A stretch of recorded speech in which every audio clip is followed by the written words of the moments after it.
سمندر میں کشتیاں چلاتے تھے، بھنور آتی تھی، ڈوبنے لگتے تھے اور بھنور سے ٹکراتی تھی کشتیاں، ڈاماڈول ہو جایا کرتی تھی، تو وہ اللہ رب العزت کے ساتھ خلوص کے ساتھ للہیت کے ساتھ دعا کرتے تھے، اے العالمین ہم تیرے ماننے والے ہیں، تو ہمیں بخش دے، تو ہمیں بخش دے۔ جیسے کشتی باہر نکلتی تھی، سمندر سے باہر آتے تھے، پھر وہی شک، پھر وہ اللہ رب العزت کا انکار، پھر رسول کو ماننا، پھر اس کے صحابہ کو ماننا، یہی ہوتا تھا۔ تو یعنی جب بھی آپ اضطراب کے حالت میں، اضطرار کے حالت میں، پریشانیوں کے حالت میں ہوں، تو آپ کے پاس ایک ایسا ہتھیار ہے کہ آپ اللہ رب العزت کے سامنے آ کر کے رو رو کر کے گڑ گڑا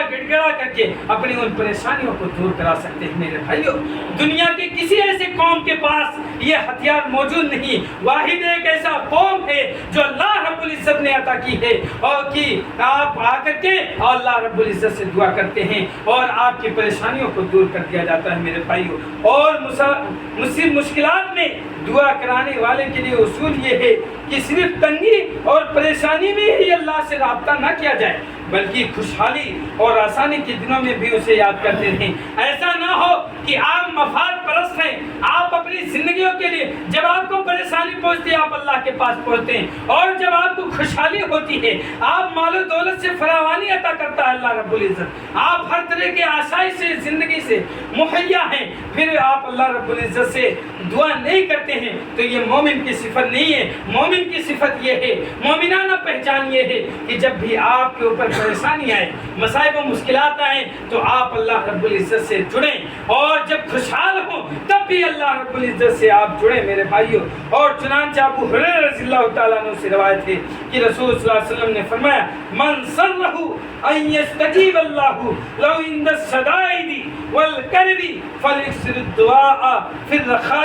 جس شخص کو یہ بات خوش کرتی ہے کہ اللہ تعالیٰ اس مستحق اور غم و تکلیف کے وقت اس کی دعا قبول فرمائے، جو شخص یہ چاہتا ہے کہ اللہ رب العزت اس کی دعا قبول فرمائے اور اس کی دعا کو قبول فرمائے، غم و تکلیف کے وقت اس کی دعا قبول فرمائے، تو اسے چاہیے کہ خوشحالی اور آسودگی میں بھی اللہ رب العزت سے باکثرت دعا کرتا رہے۔ ایسا نہ ہو کہ صرف پریشانیوں کے وقت دعا کرتا رہے، بلکہ جب اللہ تعالیٰ نے مال و دولت عطا کی تب بھی دعا کرتے رہے کہ اے العالمین جو تو نے مال عطا کیا ہے اس کو امانت داری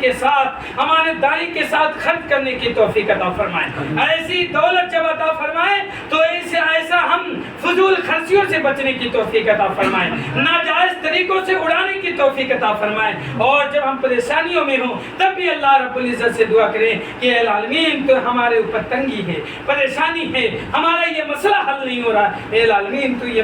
مسائل کو حل کر دے۔